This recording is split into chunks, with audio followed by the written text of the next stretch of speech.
In early 1962, the helicopters sent to Vietnam by President Kennedy flew their first combat missions against the NLF. In Operation Chopper, the aircraft flown by U.S. Army pilots ferried 1,000 South Vietnamese soldiers to sweep an NLF stronghold near Saigon.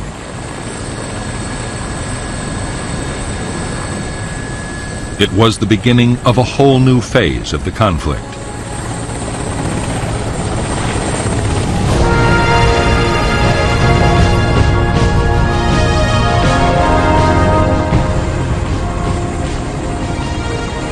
From the start, the American helicopters had a dramatic effect on the fighting. Government troops could take the guerrillas by surprise or cut off their line of retreat after a battle. Often they panicked and were killed as they tried to escape. In the first months of 1962, the South Vietnamese army won a string of victories, badly shaking the NLF's morale.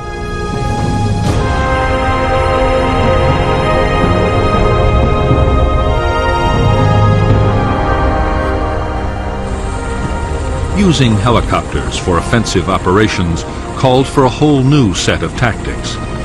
It was a complex business in which helicopter forces and ground units had to be strictly coordinated. But the aim was simple.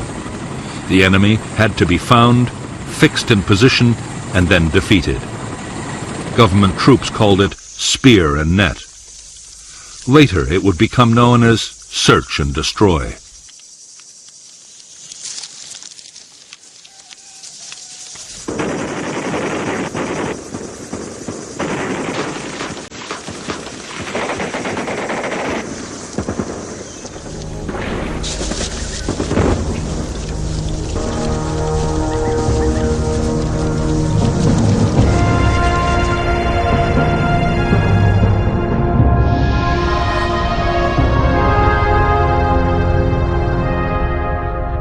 A search and destroy operation usually began with intelligence locating an NLF unit.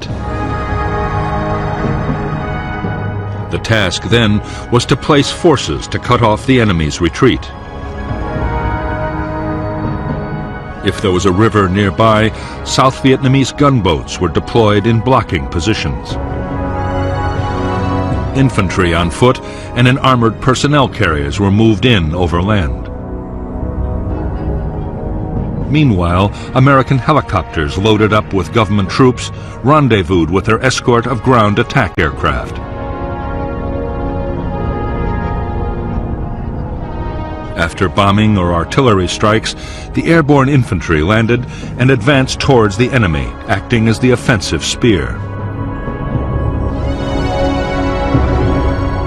Trapped by the net of blocking forces, the Viet Cong would be forced to do battle and be destroyed by vastly superior firepower, or so the theory went.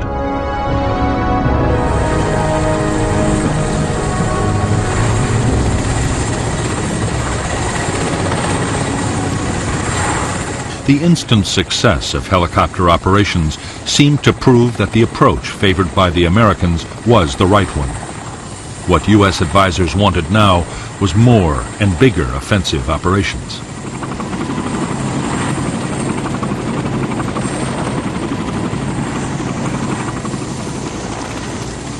The greatest need was for more helicopters, and the Americans quickly provided them. A series of government victories followed, and soon it looked as if the South Vietnamese army might, in the not-too-distant future, actually defeat the guerrillas.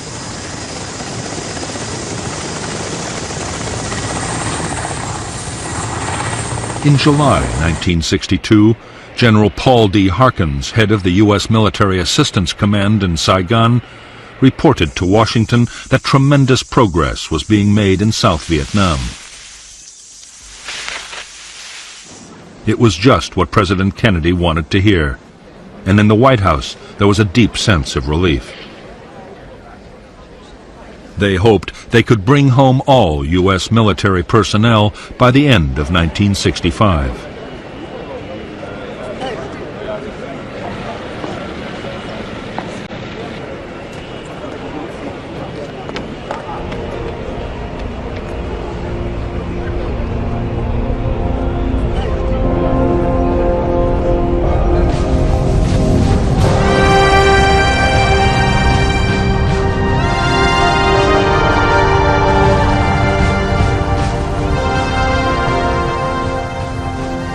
To Ho Chi Minh and the leaders of North Vietnam, the big increase in American military support for the South was deeply troubling. Did the U.S. mean to put in combat troops? Or perhaps even invade the North itself?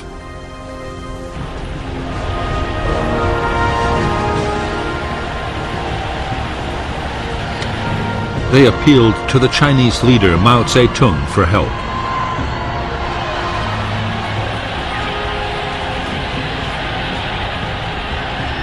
Mao was anxious to be seen as the champion of liberation movements around the world.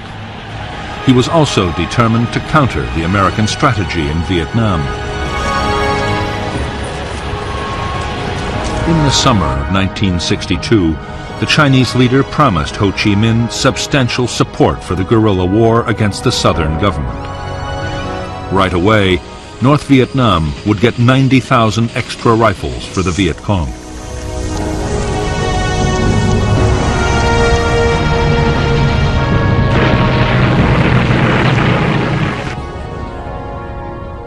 As yet, the Americans knew nothing of the Chinese decision to back the war.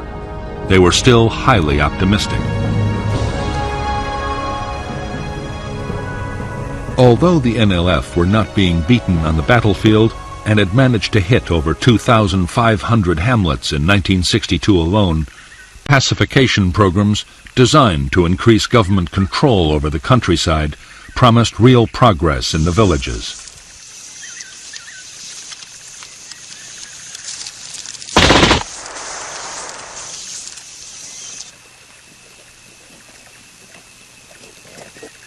In a program coordinated by the Central Intelligence Agency, U.S. Special Forces were working with Montagnard tribal groups in the Central Highlands of South Vietnam.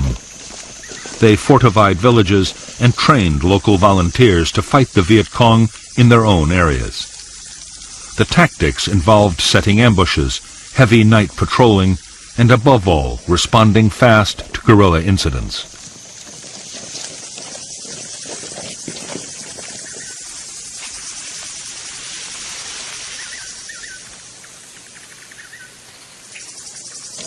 The civilian irregular defense forces created by the American teams were highly effective. The NLF found it increasingly difficult to organize openly amongst the population.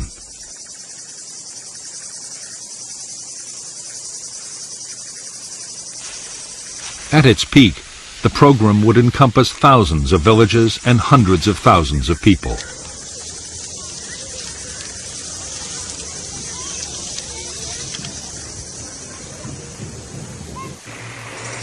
While the effort in the highlands was entirely an American initiative, further south the Saigon government had embarked on its own pacification program.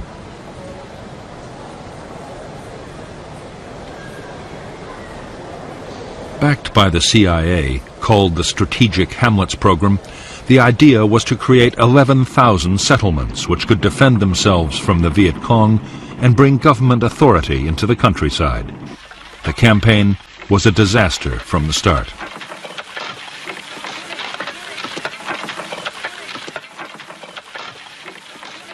Instead of winning the voluntary cooperation of villagers, the government embarked on a crash program of forced resettlement. Families were moved, sometimes at gunpoint, from their traditional lands and the burial grounds of their ancestors. Funds promised for development were embezzled by corrupt officials.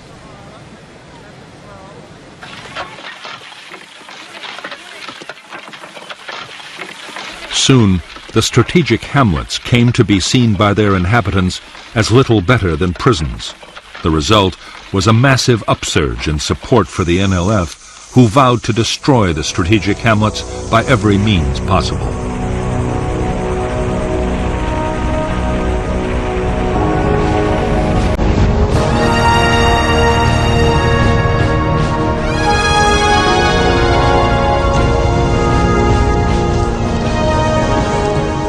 From the first introduction of American helicopters into South Vietnam, NLF tacticians had worked feverishly to develop ways of dealing with the threat. They had learned to mount ambushes with heavy machine guns near the obvious landing zones.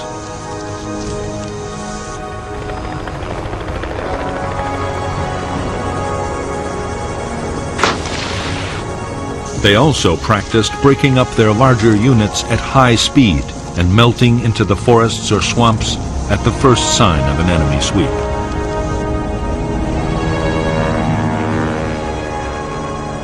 One of the biggest lessons learned by the guerrillas in 1962 was to keep their attacks short.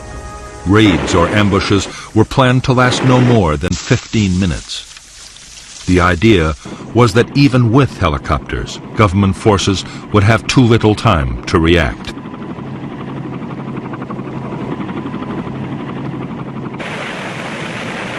Slowly, by using their new tactics, the Viet Cong had recovered their confidence. So much so that by the start of 1963, they were able to inflict a shattering defeat on a South Vietnamese Army air mobile operation.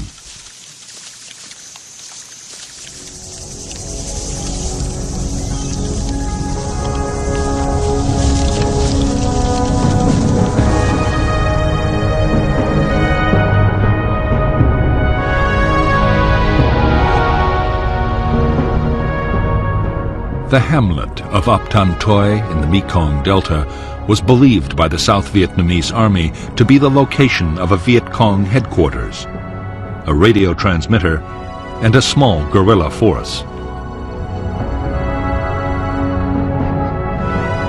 The Army's 7th Division, with American advice, decided to attack.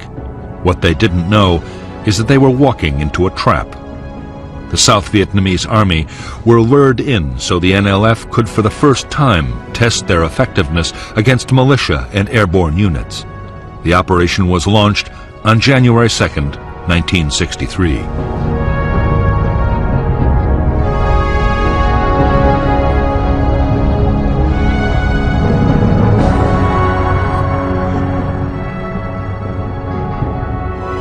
The neighboring hamlets of Ap Tan Toi and Ap Bac were strung out along a raised dike and an irrigation canal.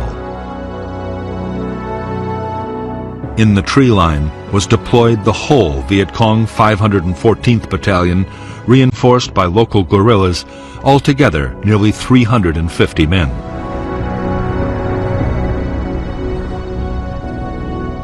The 11th Regiment of the South Vietnamese Army landed north of Ap Tan Toi and exchanged fire with the Viet Cong. Meanwhile, a civil guard task force pushing from the south ran straight into the Viet Cong at Ap Bac and was stopped in its tracks.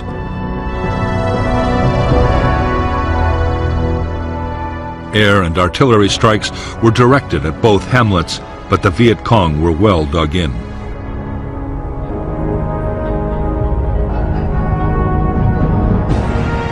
A reserve company of Army troops was landed in transport helicopters to attack Ap Tan Toi.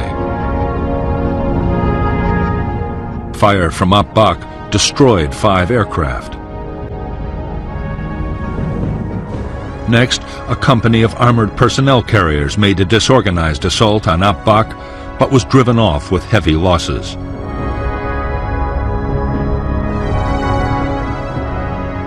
Airborne reinforcements were dropped in the wrong place by the Army commander. This allowed the Viet Cong to escape and avoided further government casualties.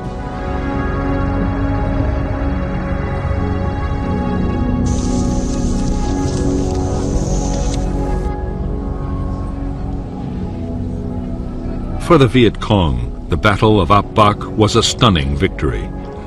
For the first time, they had stood their ground against helicopters and armored vehicles. Almost 400 South Vietnamese troops were killed or wounded. 3 American advisors were also killed, and they had lost only 9 men themselves. As the news swept through the hamlets and villages of Vietnam, Viet Cong morale and recruitment soared.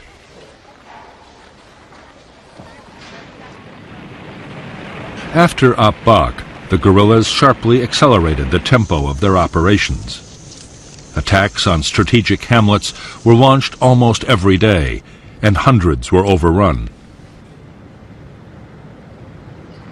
The guerrillas hit isolated government forts, tempting sources of arms and radios. Usually, they set ambushes for any army troops that might be sent to the rescue.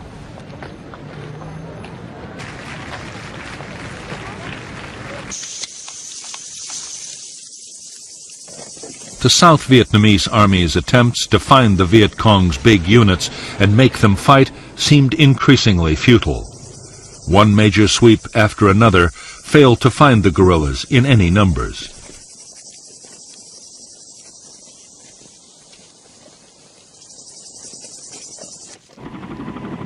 By now, many American advisors in South Vietnam, colonels and captains at the sharp end of the battle, had begun to ask questions about U.S. military doctrine.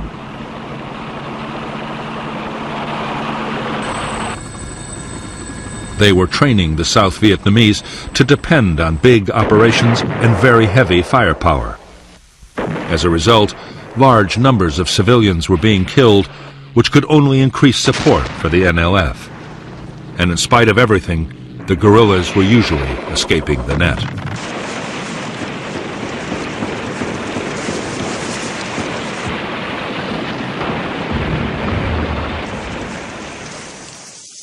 What the advisors wanted were tactics more like those the Special Forces had adopted in the Central Highlands.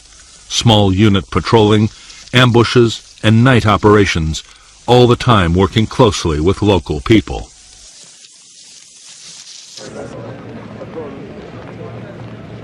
In Washington, the suggestion met with some hostility. As far as the generals were concerned, the job was to find the enemy and destroy him with as much firepower as could be mustered.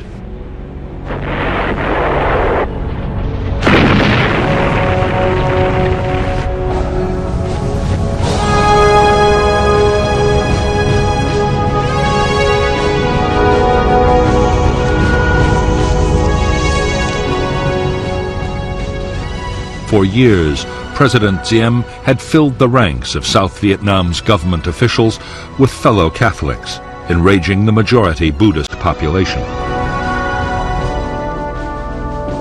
From the beginning of May 1963, there were widespread protests. Diem reacted violently. The army raided temples. Monks, nuns, and priests were arrested, and demonstrators were shot in the streets by police.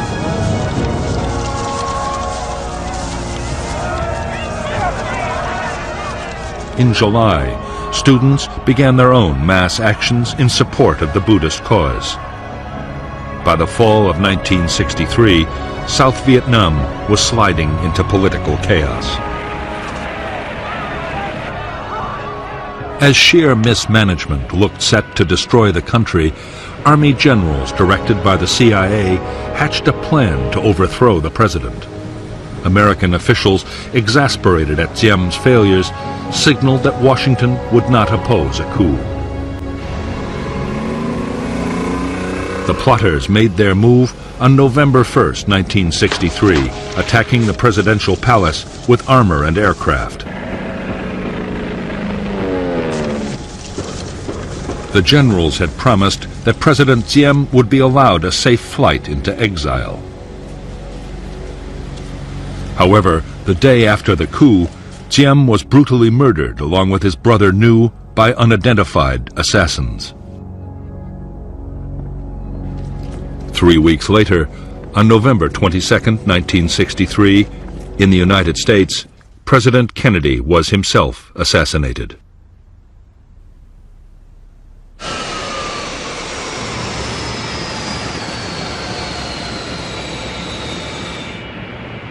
Kennedy's place was taken by his Vice President Lyndon Baines Johnson. Johnson had always been wary of America's involvement with Vietnam. Now he had inherited a strong U.S. commitment to the South. Whatever his private doubts, it was a commitment he was determined to honor.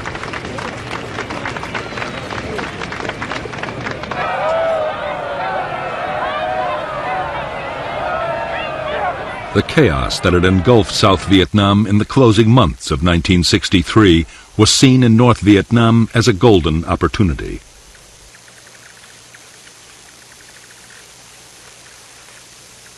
Ho Chi Minh and most of his fellow leaders saw the chance of a quick victory if the war was stepped up fast.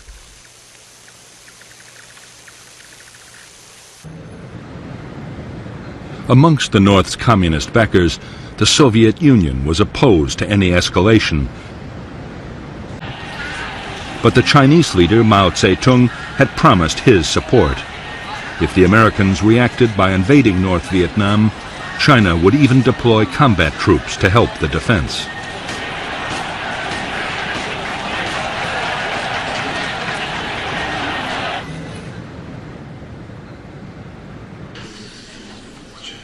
In December 1963 in Hanoi, the Central Committee of the Communist Party approved measures to intensify the war in South Vietnam.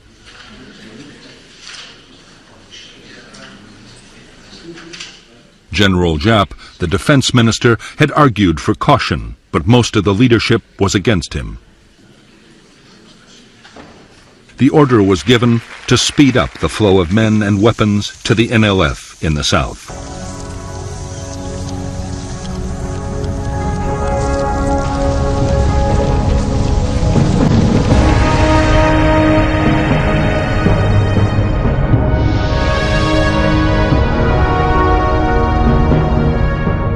In 1959, a specialized North Vietnamese Army unit, Group 559, had been formed to create a supply route from the north to the Viet Cong in South Vietnam.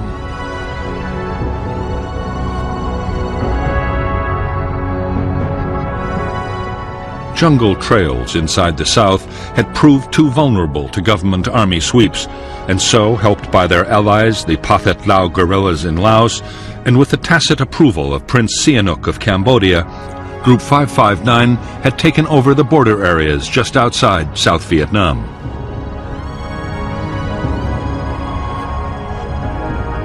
A primitive route was developed, soon known as the Ho Chi Minh Trail, with offshoots into Vietnam along its entire length.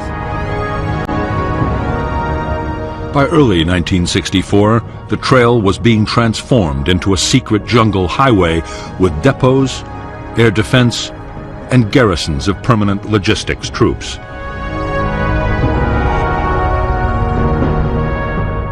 Meanwhile, another unit, Group 579, controlled the infiltration of men and weapons into South Vietnam by sea.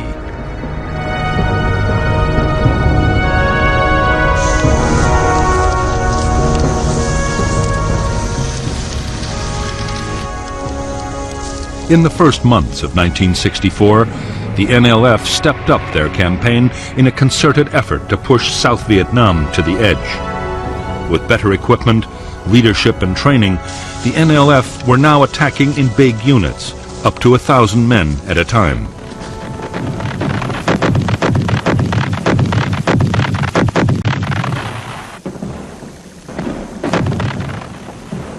As the guerrillas sensed victory and piled on the pressure, on January 30th there was yet another military coup in Saigon. The U.S. Defense Secretary, Robert McNamara, was dispatched to Vietnam to boost the authority of the new leader, General Nguyen Thanh. Yet few American officials imagined Thanh could soon win popular support or rally the demoralized South Vietnamese army.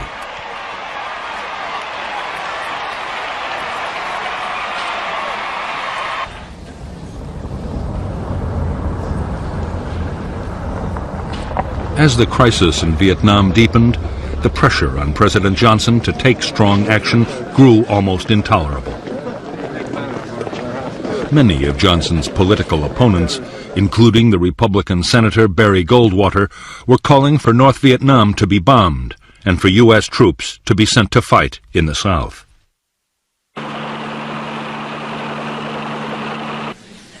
The Joint Chiefs of Staff were also insisting that decisive military action would have to be taken to pressure Hanoi.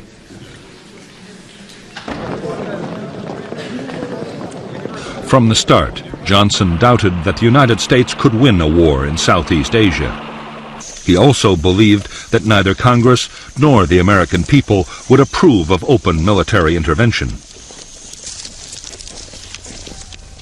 However, he did agree to covert actions against North Vietnam, including secret bombing of economic targets and villages along the Laotian border. With support from American warships, the South Vietnamese Navy began a series of commando raids on North Vietnamese coastal installations.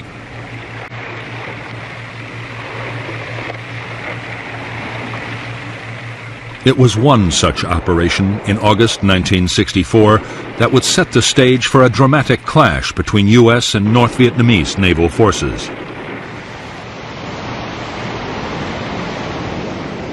In the Gulf of Tonkin, the simmering conflict between the United States and Hanoi was sent spiraling towards outright war.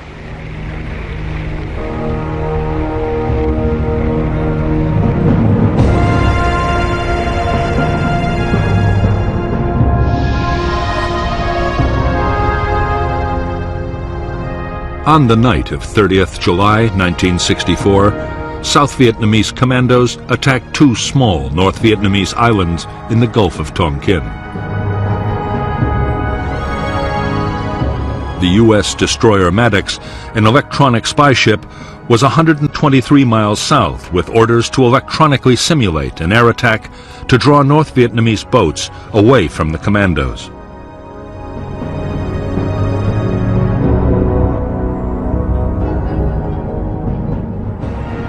On August 2nd, 3 North Vietnamese torpedo boats approached the Maddox at high speed, mistaking it for a South Vietnamese escort vessel.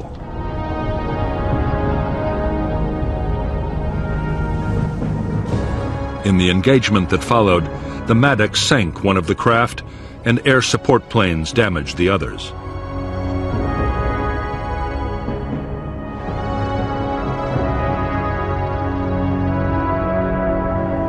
Maddox continued operations, reinforced by a second destroyer, the USS Turner Joy. 2 nights later, still gathering intelligence and in bad weather conditions, the captain of the Maddox reported that he thought they had been fired on and were about to be attacked. As he later reported, no attack took place.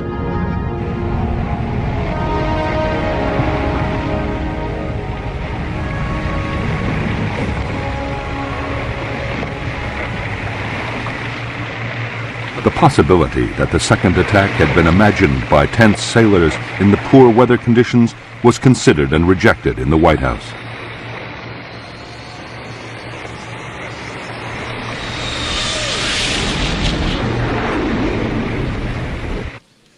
Six hours after the supposed attack, a retaliation against North Vietnam was ordered by President Johnson. American jets bombed 2 naval bases. A major oil facility was also destroyed. 2 U.S. aircraft were lost in the raids.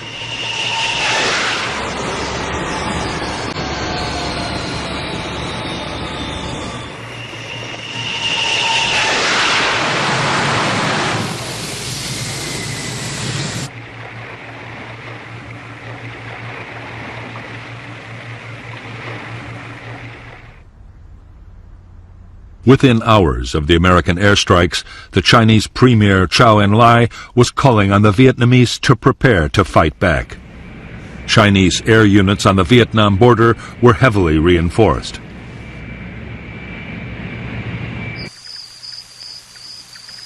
Frantic efforts were made to improve North Vietnam's anti-aircraft defenses. At the same time, jets of the fledgling North Vietnamese Air Force returned to Vietnam from their training base in China.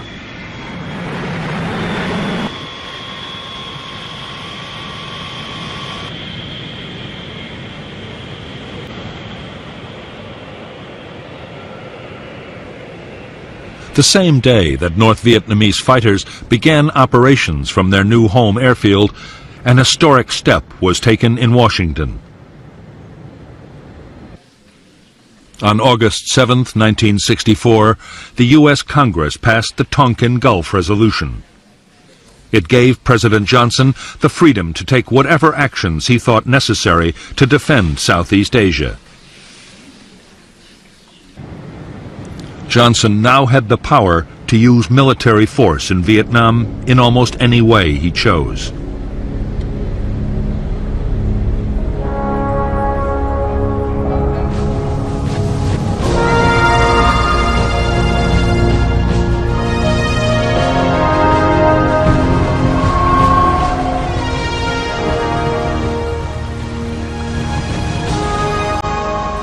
In North Vietnam, there was a growing fear that the United States meant to deploy troops in the south and perhaps even invade the north itself.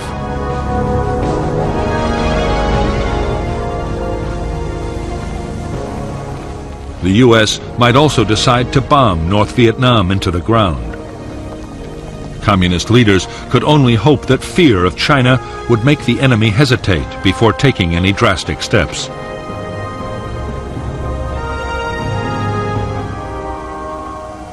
Meanwhile, a bold stroke might win the war in the South before the Americans could intervene.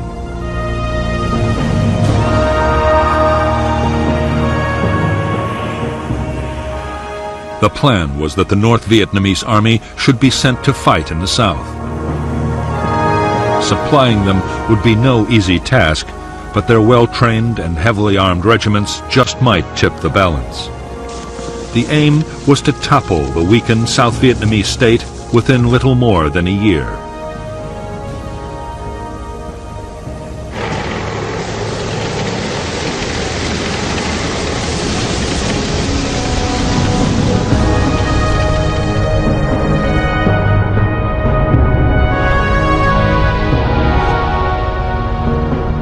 The first North Vietnamese Army units to be raised and trained for combat in the South were the 32nd and the 33rd Regiments of the 325th Division based at Dong Hoi. The 66th Regiment of the 304th would follow next.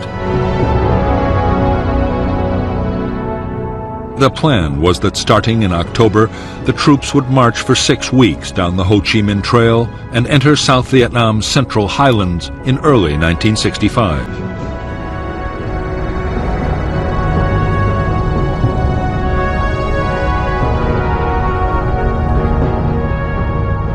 The first step would be to seize territory in the border area. At the same time, the Viet Cong would take over the coastal provinces of Quang Ngai and Binh Dinh. The NVA would then advance along the line of Highway 19 between Pleiku and Quy Nhon, splitting South Vietnam in two. Meanwhile, the Viet Cong would mount big attacks in the Mekong Delta and around Saigon. Victories there would open the way for a general offensive and trigger the popular uprising which would sweep away the Saigon government.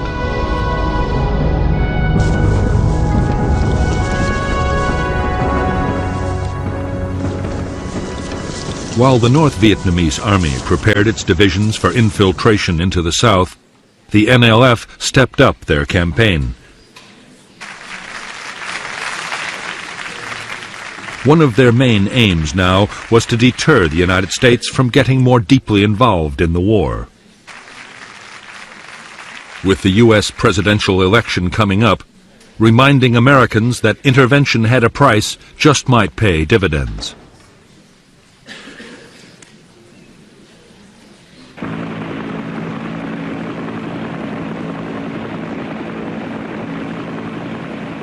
On November 1st, 1964, only 2 days before the election, Ben Hoa Air Base near Saigon was blasted by Viet Cong mortars. 4 Americans were killed and 76 wounded. 5 B-57 bombers were destroyed and 15 damaged. Although the attack seemed a blatant provocation, President Johnson was determined not to react in a way that might endanger his election chances. His restraint seemed to have paid off handsomely when, on November 3, 1964, he resoundingly defeated his rival, Barry Goldwater.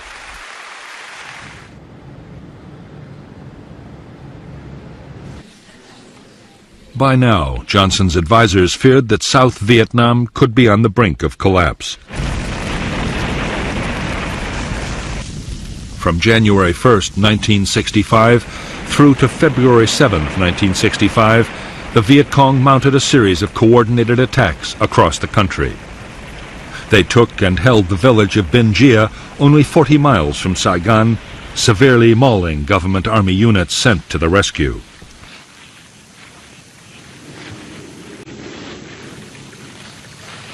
Altogether, 200 government troops were killed near Binh Gia, along with 5 American advisors.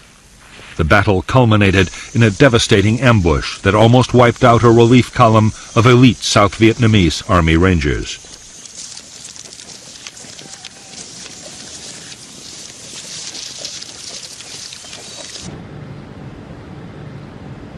In Washington, the pressure to do something to save South Vietnam was now intense.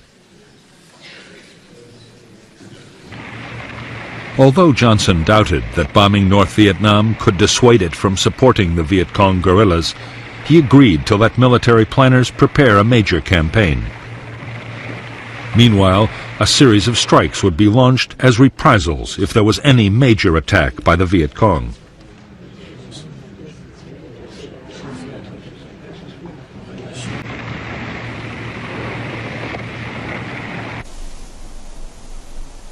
The provocation came on February 7, 1965. A U.S. helicopter base and advisory compound in the central highlands of South Vietnam was attacked by NLF commandos. 9 Americans were killed and more than 76 were wounded. Johnson ordered immediate retaliation, and U.S. Navy fighter bombers were launched to attack military targets just inside North Vietnam.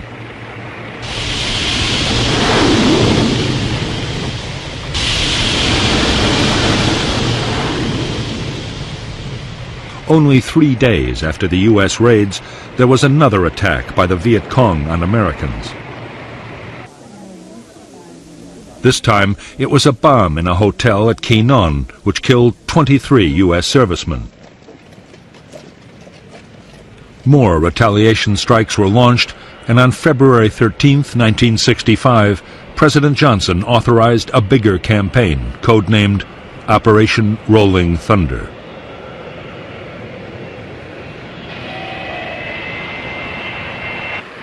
Rolling Thunder was to be a limited but long-lasting offensive. Its aim was to force North Vietnam to stop supporting the guerrillas in the south.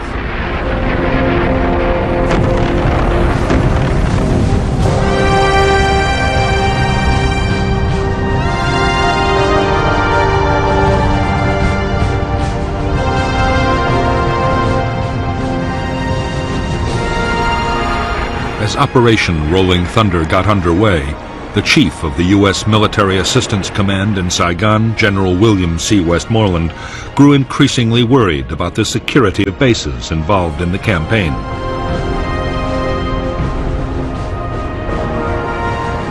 Da Nang, sited in a largely hostile area and guarded by a small Vietnamese army unit, was particularly vulnerable to Viet Cong attack. Westmoreland asked for 2 battalions of U.S. Marines, 3,500 men, to be deployed around the base.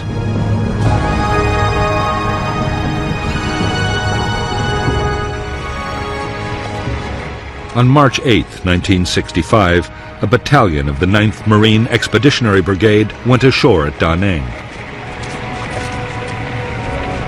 The 2nd Battalion would arrive later by air. The Marines' mission was to be strictly confined to defending the Da Nang base.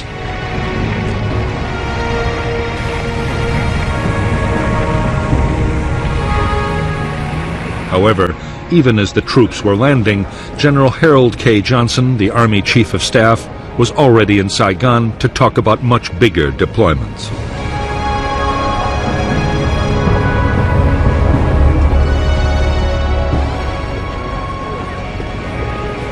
General Johnson had been appointed by the President his special representative. His mission was to prompt General Westmoreland and U.S. Ambassador Maxwell Taylor to say what troops they needed to win the war.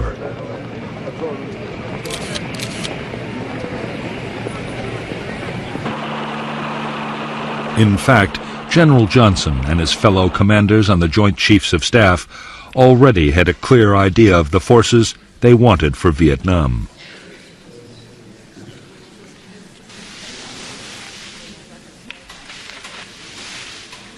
The Joint Chiefs' wish was for 3 divisions, around 70,000 men. That was the number called for in their defense plan for Southeast Asia, Operation Plan 32. The plan had been designed to meet an invasion of South Vietnam from the north or China, something that no one now expected to happen.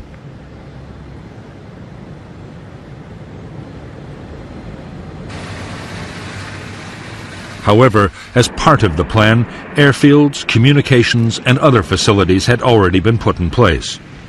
Now, large numbers of troops could be deployed as soon as the President gave the order.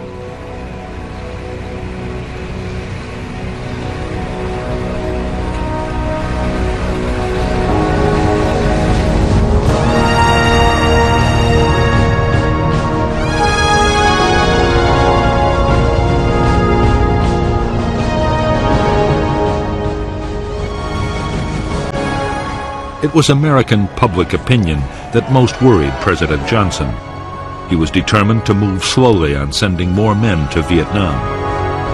He agreed to another 3,000 Marines and 20,000 logistics and support troops to prepare for further deployments. But for the moment, that was as far as he would go.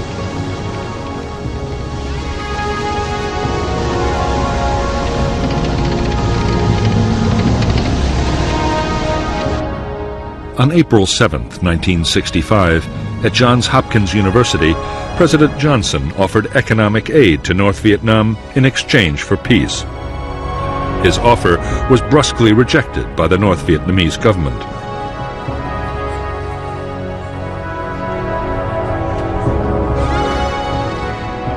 Two weeks later, Johnson agreed to raise U.S. combat strength in Vietnam to more than 60,000 troops. Allied forces from Korea and Australia would be added as a sign of international support.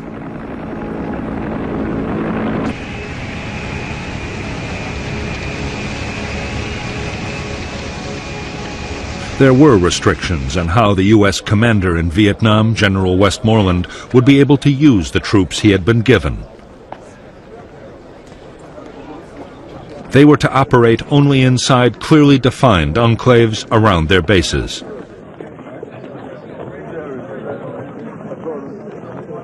To Westmoreland's dismay, all operations were to be strictly defensive.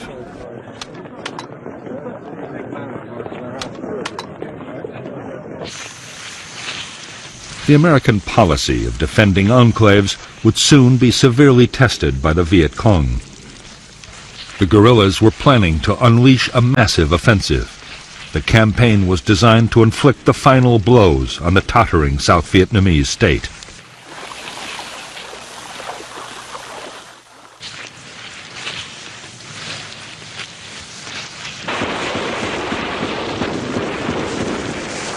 The storm broke on May 11 with a full-scale assault by 2,500 Viet Cong troops on Song Bay, a provincial capital.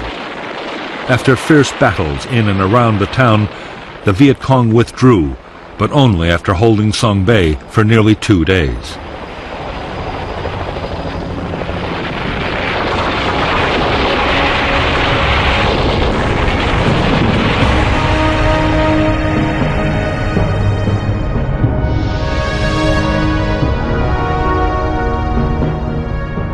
The Viet Cong assault on Song Bay was followed by a series of attacks to within a few miles of Saigon.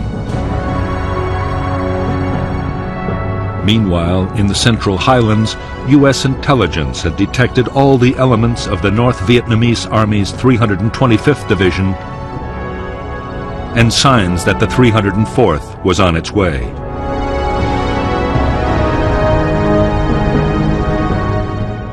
There was intense Viet Cong activity in all the central provinces, with a big Viet Cong victory near Ba Gia. On June 10, 1965, at Dong Xoa, a South Vietnamese Army district headquarters and U.S. Special Forces camp was overrun by a full regiment. It was abandoned only after frantic American air attacks.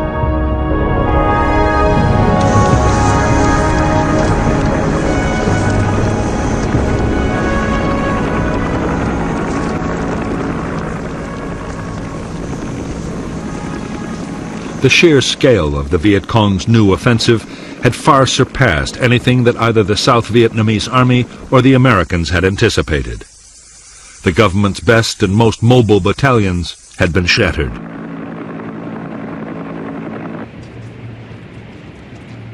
The disaster was followed by political upheaval.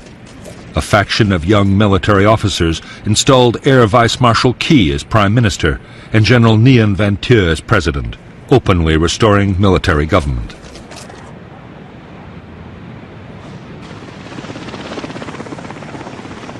After the Viet Cong's May offensive, it was plain to the Americans that enemy numbers were much higher than they had thought. That meant far more U.S. troops would be needed to hold the line.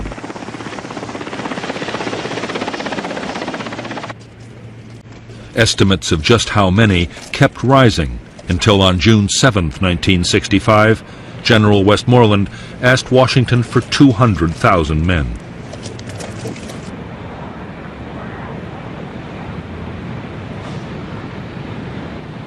While Westmoreland was waiting for the president's decision, he was given new powers to use the troops he already had more aggressively. He would no longer have to confine his men to defensive enclaves, but could go out and attack the enemy.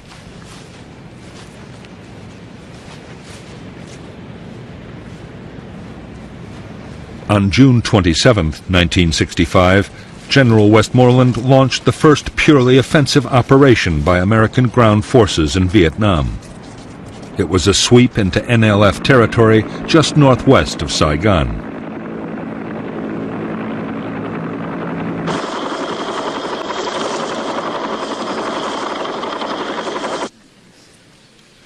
A month after the start of offensive operations, President Johnson announced that more troops would be sent to Vietnam.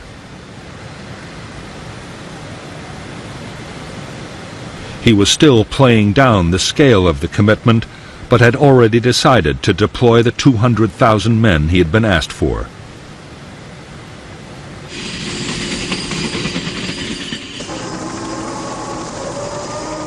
The following day, the first troops of the big build-up arrived in Vietnam. The men were a battalion of the 101st Airborne Division. By this time, there was no longer any doubt about just what their mission would be. They were to find the Viet Cong's main force military units and destroy them on the battlefield.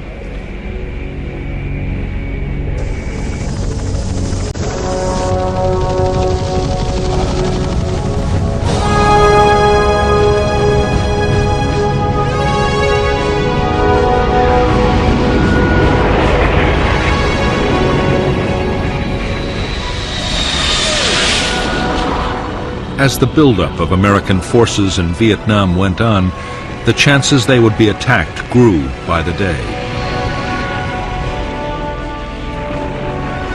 On August 5th, NLF sappers penetrated an oil storage depot near Da Nang and blew up 2 million gallons of fuel. There had been sniping and mortar attacks too, but the real fear was of a large-scale infantry assault overrunning an American installation.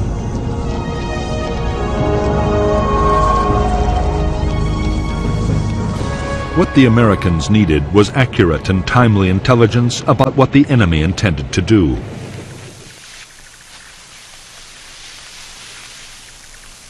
It came when a deserter from the 1st Viet Cong Regiment, a force nearly 2,000 strong, told his captors that his unit was planning to hit the Marine base at Chu Lai.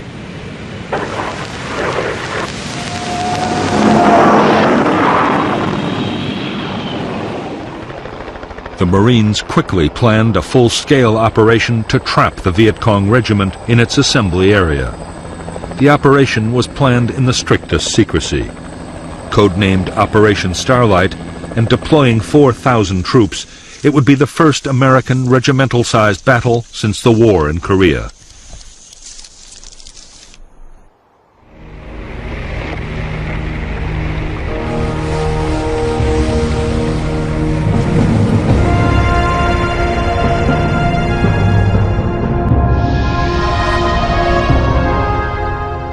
The Marine base at Chu Lai was 15 miles from the village complex of Van Tuong.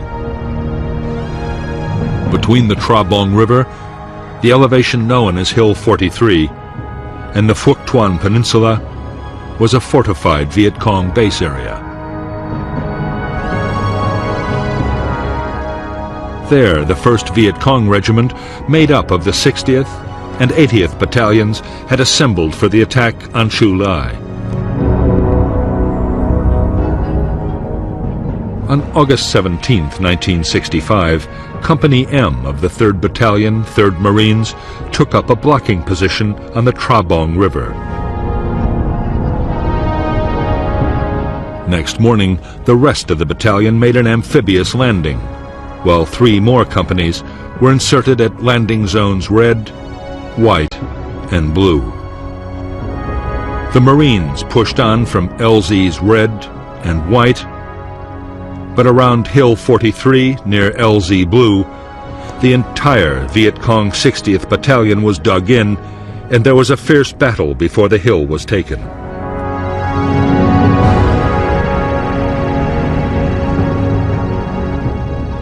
There was also heavy Viet Cong resistance near the hamlet the Americans called A Chuang Tu. But after reinforcement, the Marines succeeded in squeezing the Viet Cong from 3 sides, trapping them with their backs to the sea.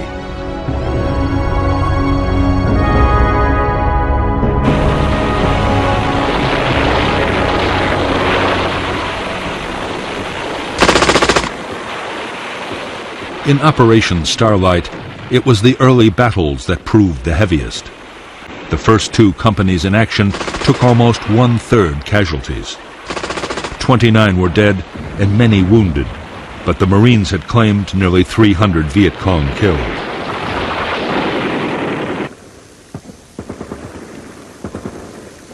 The next 5 days involved only small-scale actions.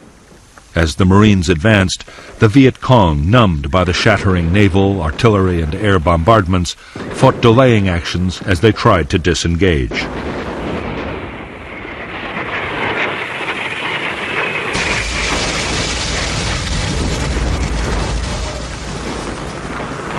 In support of the attacking infantry, Marine guns at the Chu Lai base alone fired over 3,000 rounds.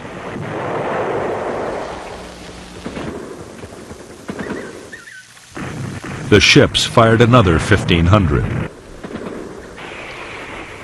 Marine air support was so effective that at times aircraft were dropping their bombs within 200 feet of their own troops.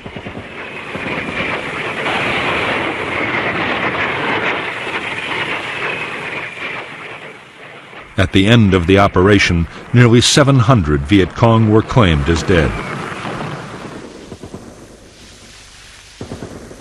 The Marines had lost 45 dead and more than 200 wounded in the battle.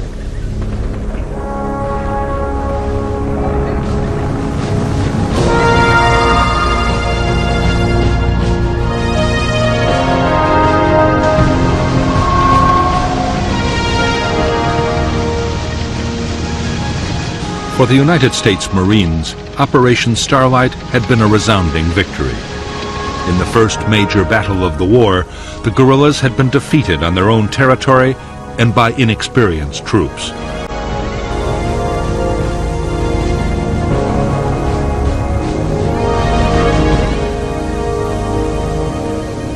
The classic U.S. military doctrine had worked exactly as it was supposed to. The enemy had been found, fixed in position, and then destroyed with massive firepower.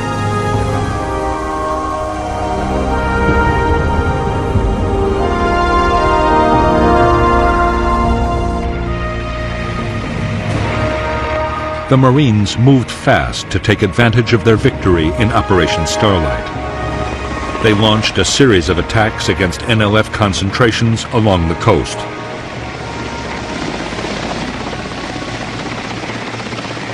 Meanwhile, General Westmoreland's attention shifted to the Central Highlands. There, the threat was posed not by the Viet Cong guerrillas, but by the newly arrived troops of the North Vietnamese Army.